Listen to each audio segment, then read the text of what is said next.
Welcome to This Week in Missouri Politics. We are not our normal studios, as you can see. We are at the happiest place on earth, Busch Stadium, when we are here by the president of the St. Louis Cardinals, Bill DeWitt. Thank you so much for the time. Thanks for having me, Scott. You're on This Week in Missouri Politics, and we saw you at the state capitol this year to talk about sports gaming, right? That's right. Break it down for someone who watches every game of the Cardinals but doesn't gamble or doesn't wager on games. What is sports gaming? Well, basically, it's several years ago the Supreme Court said, it should be legal on a state-by-state basis as opposed to just in Vegas or Atlantic City. And so all the states, had to face the issue, do we want to legalize or not?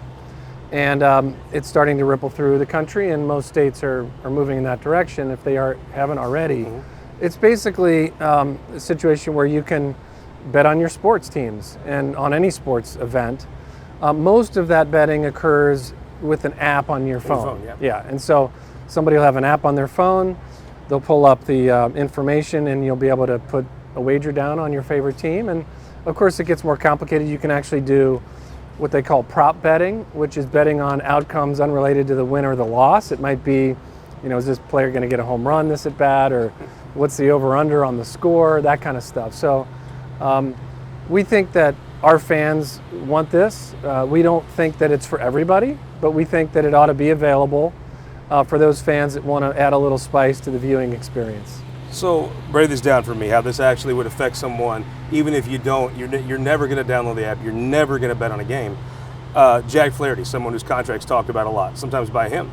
He's going to be a free agent at some point, likely. If he's a free agent, and then the Cubs have sports gaming, which they do, correct? That's right. And we don't, puts us at a disadvantage. Whether you gamble or not, he might not be on that mound someday. He might be on the north side of Chicago, God forbid. That's right. I think there's a competitive element to this for the Missouri sports teams. We compete economically with other teams as well as on the field. And obviously the economics leads to what you can afford on the field.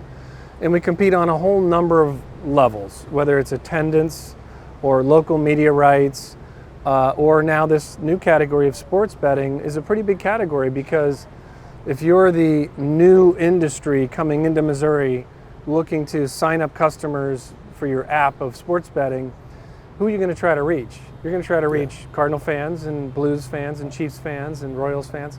And so they're going to invest in reaching our fans. So that will be a revenue stream for the team. We have not tried to shy away from that. And that's really why what would you shy away from that in a Republican legislator, supposedly business friendly? That's right. What they would expect, right? That's right. So we're competing with all these teams in these other states that have legalized this category and are receiving a lot of money for the betting industry trying to reach their fans. And so we want to do it appropriately. We don't want to barrage our fans with messaging that never ends, but we also think it's an important category to open up for us that allows us to compete, as you say, with our competitors. I mean, there's just a plain fact. The work you do up in your office, generating revenue for the team, impacts what's on this field every night. I mean, there's just no other way to look around it.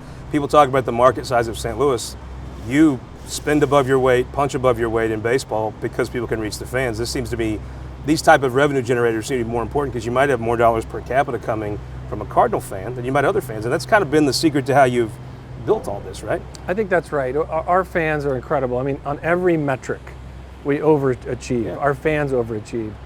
And part of it is this legacy, heritage, and history of having that great reach of KMOX and the Harry Carey and Jack Buck, and when you drive 3 hours in any direction, you're in Cardinal country, right? With a few exceptions, you get towards Chicago and KC, but generally speaking, that's the secret sauce of what we do here, because those people come in on summer weekends and they spend money with us, and they make St. Louis and the community. They make St. Louis feel bigger from a sports standpoint than the 2.8 million people that are in this metro.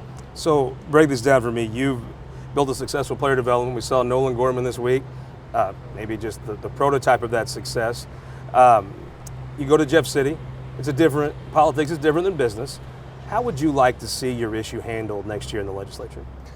Yeah, I think that it's helpful if the legislators understand that this is probably an inevitability. Yeah. When you look at the fact that all of our surrounding states have sports betting legalized now.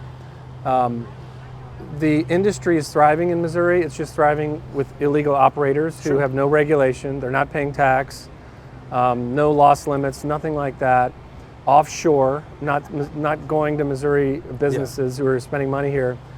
And that's just an untenable situation. And I would think it would be untenable for politicians too. So I think that we'd like to see everybody come together for something that's reasonable, and that, look, the politicians want to be a part of something that the fans want, that the people want. And I think you're seeing that with this issue.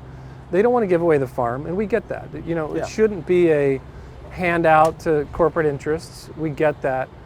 Let's look around at the other states, who's doing it successfully, who's generating a lot of money for the state, for education and other causes. And let's just do a fair deal for Missouri so that we can compete with our other states. A lot gets made about some of the dysfunction in Jeff City. A lot gets talked about with some of the fighting.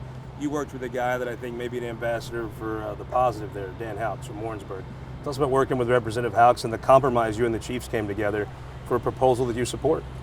Rep. Houks was a great supporter of this, and I was impressed at how he pulled everybody together. You know, he kind of came to us early on when he saw that the teams and the casinos were sort of butting heads on certain issues, and he's like, guys, make my job easier. I'll do the hard work, but you guys need to come together and make a compromise before I can now go to my colleagues and get compromise done on my end. It was a very effective message. We did come to the table with the casinos and the mobile operators to craft something that everybody could live with.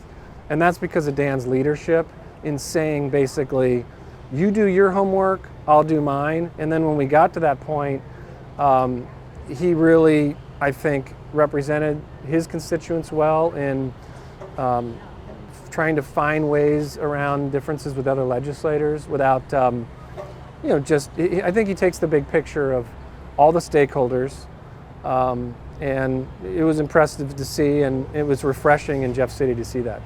Let's talk about an issue. I watch every inning of every Cardinal game, but it's gotten harder.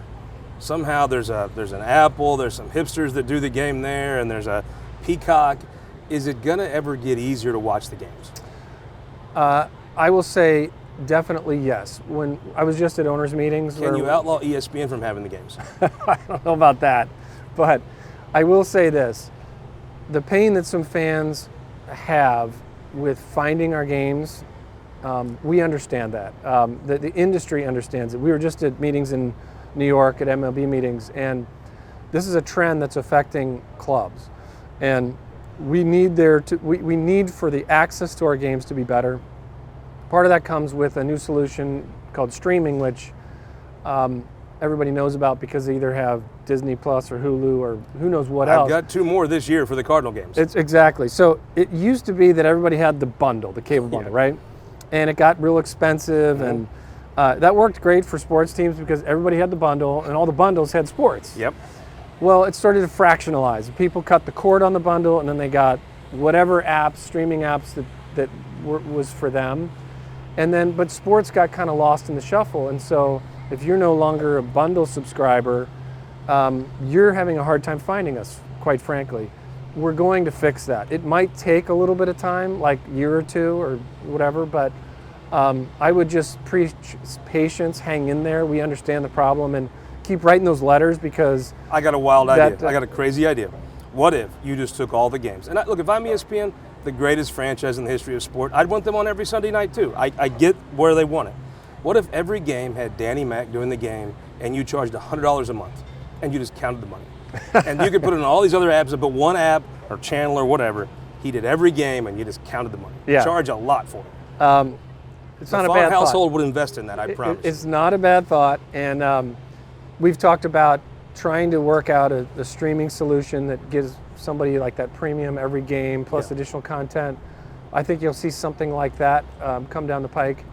But there's a lot of it's sort of like the overall labor situation with players. People say, well, can't we just do something simple like fix it? And I say, well, there's 100 years of history where things have morphed and changed and agreements, and you got legal and lawyers and all this stuff. And I get it, and I think fans that write those letters and say, I just want to see the games, that's actually helpful to us because it puts the pressure on us to deliver something that makes sense for everybody. And we can't keep our head in the sand about when our game can't be found, that's a problem. Last question. What a beautiful stadium. Ballpark Village has had to be more successful than you thought. And two, you've got Ballpark Village 3 somewhere out there. The mayor, Tashara Jones, a new mayor than you've worked with in the past, relatively new to the office. Tell us about the plans and what working with her has been like so far. Yeah, so far so good. You know, it's taken us a little while to digest phase 2, which opened in the spring of 2020. Great timing for a new project.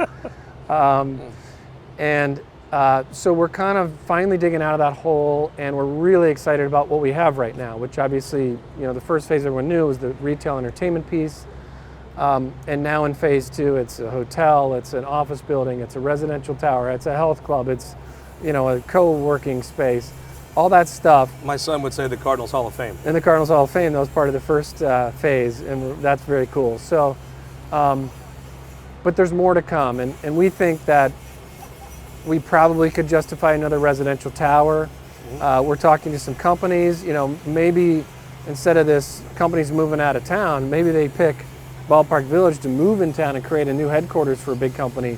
That's my dream.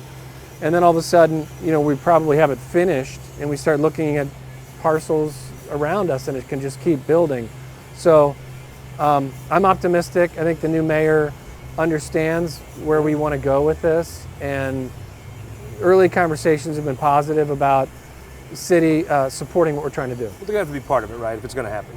Yeah, I mean, there's always a role for the city, the county, the state to play in supporting what we're doing.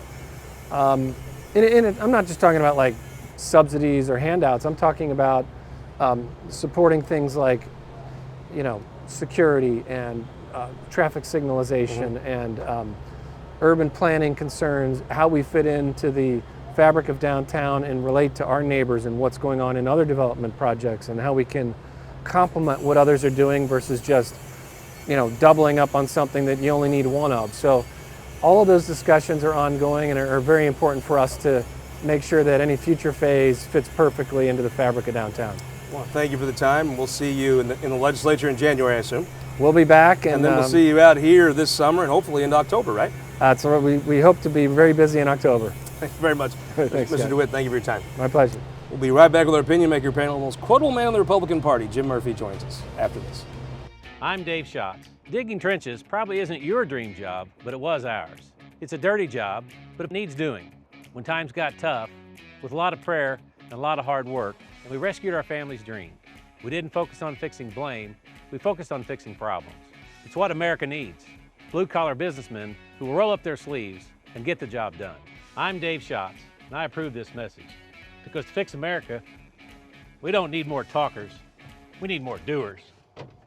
But as a former sheriff, it alarms me to see some of the attitudes towards those who have taken an oath to defend our communities and keep us safe. We must learn from the failed policies in other cities and states to never allow anti-law enforcement measures to take hold in this state. We must work to strengthen our communities by supporting our men and women in law enforcement. In Missouri, we defend law enforcement, not defund them. For more than a century, the St. Louis Carpenters Union has shaped our communities. Through trusted alliances, we deliver skilled professional craftspeople, while our business partners provide the kind of quality jobs that keep our economy humming. It's a blueprint that has worked since 1882. Turning Missouri into a right-to-work state stalls progress, wipes out jobs, and kills momentum. Right to work is wrong for everyone. Let's keep Missouri moving forward. Visit carpdc.org to learn more. Your energy needs are changing. That's why at Ameren Missouri, we're not waiting on the future. We're building it with the Smart Energy Plan, advancing thousands of projects across the state, helping reduce emissions through cleaner energy sources, boost reliability with self-healing equipment, and better withstand storms with new composite poles. Moving Missouri forward and bringing us all a little closer together. That's energy at work. Ameren, Missouri. I'm Steve Roberts, and I'm running for Congress against Cori Bush. Our country is spinning out of control. High gas prices, Roe, and children murdered in their schools. Now is the time to stand with President Biden, and I'll have his back, both in service and in Congress. I won't vote against the president just because I don't get everything I want. And together, we'll pass common sense gun laws and work to reform the police, not to fund them. I'm Steve Roberts, and I approve this message. Welcome back to Week in Missouri Politics from Busch Stadium in downtown St. Louis, Missouri. We are joined by Representative, I don't guess I'll get to call you that, Representative that many more times, Tracy McCreery, running for the Senate here in St. Louis County. Thanks for having me. Rasheen Aldridge, welcome back to the show. Love the tie. Thank you. Shout out to Gary Wheeler and the soybean guys. Love the soybeans. Representative Elizabeth Coleman from Jeffco, the Iron Lady, running for Senate now, right? That's right. Thanks for having me. And the most quotable man in the Missouri Republican Party, Jim Murphy. I love the shirt. You look very dapper today. Let's talk about this Senate race. The Eric Greitens ad came out. You had some people clutching their pearls. Some people rolled their eyes. But really, I mean, acting like you would kill people is probably an effective strategy for Eric Greitens, right? Well, for Eric Greitens, but you know, the reality is people want content. They want to know what you're going to do for them. Do they? Coming in the door, shooting people, if it works for him, so be it. You know, when 7 out of 10 people think the country's going in the wrong direction, I don't know how much further wrong it can go. So if that's what he wants to do, that's fine. But I mean, look, Jim, he's not trying to get half Missourians. No, he's not trying to get half the Republican Party in Missouri. He's trying to get 23 to 27% of Missouri Republican primary voters. And the higher you see gas go up, and the more you see the president talk about electric cars or some silly goofiness, I mean, people get angry. Well, they do, but I think Eric Greitens has his 30 points or whatever his base is right now. There is a huge amount of people that are undecided, but I don't think they're undecided about Eric Greitens. I think they've made up their mind about him. You're actually knocking on doors right now, talking to people. What are people that are going to vote in this election? What are they talking about? Well, so I think that people are really focused on gas prices. Jefferson County builds the community all around our region. We have carpenters and laborers who are coming out of Jefferson County and driving all around the region. And almost $6 diesel gas in those trucks every morning is really hurting them. It means they have no more margin left. And the Biden administration has no policy to fix it. I think there's going to be pain for that in November across the country. You know, you're a good politician. I've watched you relate to people from all over the state and all walks of life. I think there's some folks that you serve with that ad where you kick a door down and shoot somebody probably resonates with, right? Yeah, I think unfortunately it does. It resonates, I think, with a group of people that we're starting to go a little too far right, and I think some of those people that are on the far right agree with that. But I don't do this often, but I got to agree with Jim that, you know, I think that's only going to be a small percentage. But it's bizarre and it's really unfortunate. You know, we're seeing the January 6th committee things happening right now. Words matter, especially when you're in a position like Greitens. You know, it only takes a few people to take those words and really act on them, and that's a scary thing. I thought this can get more bizarre than what we are getting. Representative McCreery, though, at some point, I mean, $5 gas, $6 gas, and then I saw a clip of the president saying, well, this is a great chance to go buy you a green car. Well, tell that to somebody that's working for a living down in Fenton right now. I mean, that's if you weren't angry before, the president driving some bicycle, you know, you should be out with 2 sticks trying to find oil, right? Well, we are limited as state legislators on what we can do with the price of gases. So I think what the legislators and candidates need to focus on if they're running for state government are things that the state can do to help people. So that's what's really critical. When we're talking about the race for U.S. Senate, that is a federal race, and U.S. senators, I believe, can have an impact on that policy. I really commend the Missouri Fraternal Order of Police for coming out strongly against what Greitens did in that ad. They condemn violence, especially gun violence, and I really applaud the police for standing up for that, because quite honestly, ads like that could incite somebody, and it puts law enforcement in danger Well, as well. it's not a joke. I mean, there's cops that have been on the other side of that door, and it's not a stunt. Right. It's a real thing. And law enforcement can get hurt in escapades like that as well. Prediction time. Who's going to win that race, Jim Murphy? I'm leaning Eric Schmidt, and if not, Vicky Hartzell. I'm part of that undecided big group of people. I think I'm going to look at the polls in the morning of the race and see where I end up. So that's the thing. I think some folks would vote for a little strategically. They see 2 or 3 people they could see themselves voting for, but you want to support the one that can win, right? That's right. Who wins that Democrat primary, Rasheen? Democratic primary? Yeah. Well, I'm a big Lucas Kuhn supporter. I think, Trudy Valentine has been laying out a really good campaign, but Lucas Kunce is exciting. He gets you riled up, he gets you fired up. I think that's what the Democratic Party need. Like, I met Lucas Kunce. I see the talent there. He has so much passion. And I know he was a Lucas Kunce supporter. He called her Trudy Valentine here in Busch Stadium. Oh. Tell me about that primary. Well, I'm a big supporter of Trudy Busch Valentine. She said Busch Valentine. Yeah, I noticed that in there. Well, she's my constituent. Yes. She also is a fresh face, and she brings some really new energy to the Democratic Party. I truly believe, I've spent a lot of time with her these last few months, I truly believe she wants what's best for all Missourians. Rasheen can speak truth to power because he can sit in Busch Stadium and say he's voting against Gussie Busch's daughter. Let's talk about sports, Gaby. Jim, how in the hell did you not get this done in the legislature? This is the most simple thing. Just get the government out of the way. Well, I filed a bill along with Representative Houck. You can do it in my district. All you have to do is go out in the middle of the bridge, over the JP Bridge. Get your boat. That's right. Just go out the middle of the bridge, do your bet, and turn around.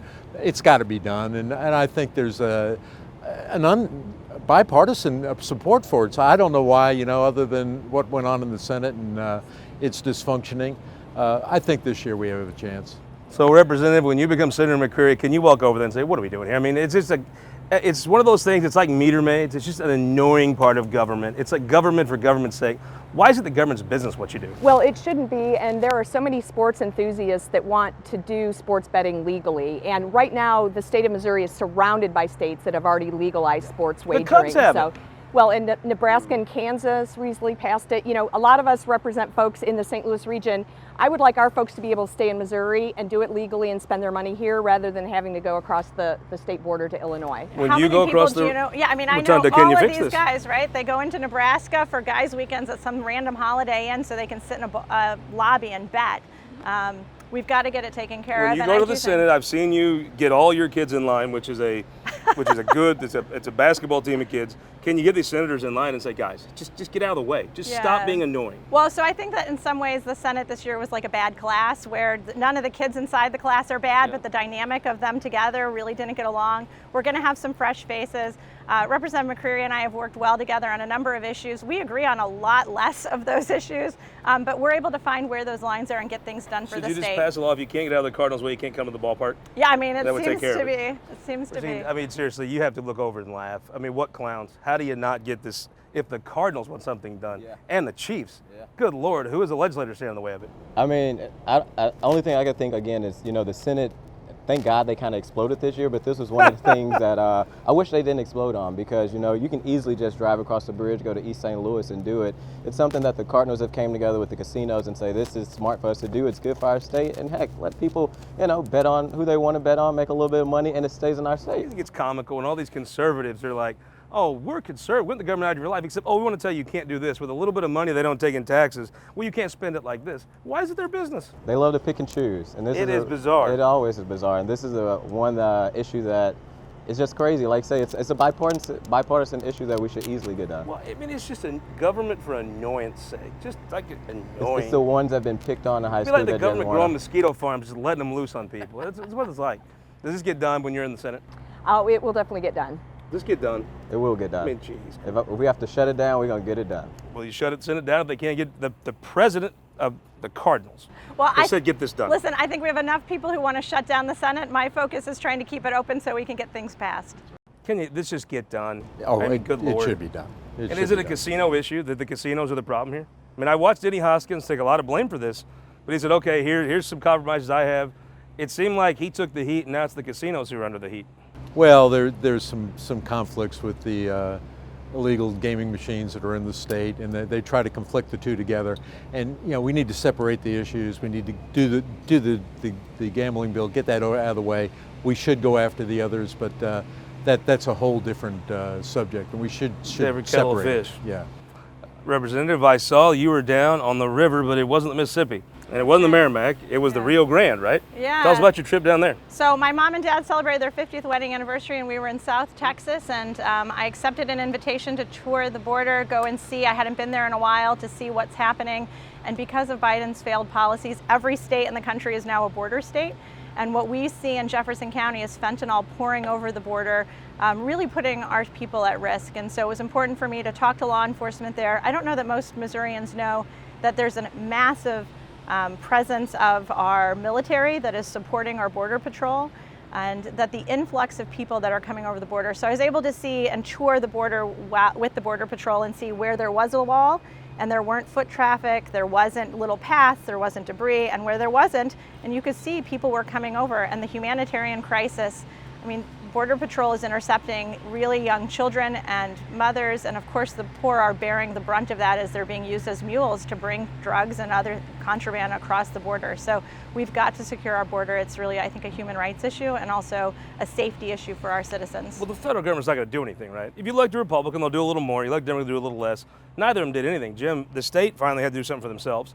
Governor Parson on this show said, yeah, it is a state issue to keep folks.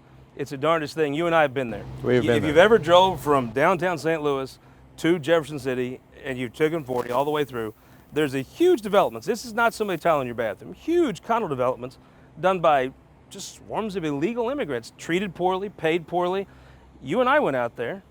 The legislature reacted to the governor's words. They put some money in to actually put some teeth into this. The governor's yet to sign up. This would be the first time someone's ever actually done anything for all the talk. Yeah, and we need to do more. Unfortunately, when the federal government decided that they were going to not do their job and let people in, and they let them into the states, Missouri law says we can't hire them.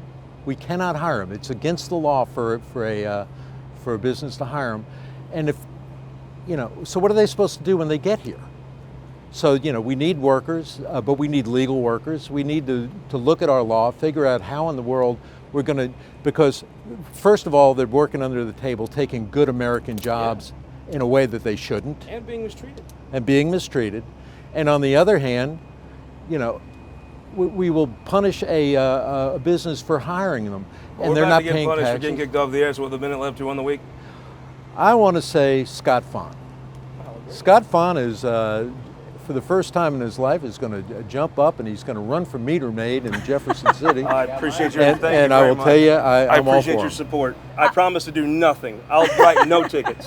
I'll give all the money back to the victims of previous. I'm grateful for your support. So I think John Patterson in Kansas City getting FIFA is going to be huge, an economic boost into the state and a massive win. I'm not the biggest soccer fan. That's a big deal. It's a really big deal. One of the week. St. Louis City, we just installed a new statue outside the courthouse of abolitionists who helped Dred Scott and Harriet Scott, especially on a weekend after Juneteenth. It's a beautiful monument. That's awesome. One of the week. U.S. Senator Roy Blunt for being part of that bipartisan coalition in the U.S. Senate to come to some common sense, gun sense regulations. We wouldn't have to work very hard to find a reason he won the week every week, but I agree with you. I'm going to say Dan Houks. When you're a legislator from the west side of the state, you get a compliment from the president of the Cardinals. Good week, very common sense legislator. We'll see you next week here on This Week in Missouri Politics.